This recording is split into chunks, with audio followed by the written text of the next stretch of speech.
warga di Pulau Ruang masing-masing di Desa Laing Patehi dan Pumpente harus dievakuasi. Pemkab Sitaro mengaku masih kesulitan untuk mendata kerugian material di dua desa tersebut lantaran status Gunung Ruang masih di level siaga.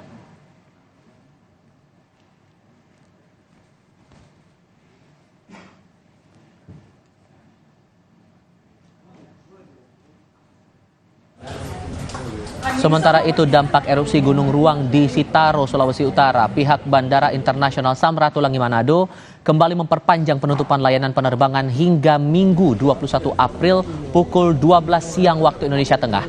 Hal itu dilakukan pihak otoritas bandara berdasarkan Notam Airnav Indonesia cabang Manado.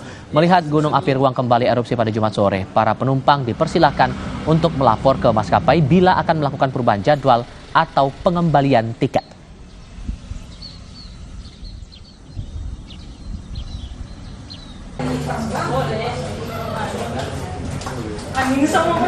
Saya penumpang dari tanggal 18 via Super Airjet. Nah, saya 7 orang penumpang. Jadi kebetulan hari Minggu ada acara, jadi diubahnya di hari Senin, makanya saya refund, saya beli lagi Citylink untuk hari Jumat, tapi bandara close dan akhirnya di reschedule hari Sabtu. Dan hari Sabtu di schedule hari Minggu.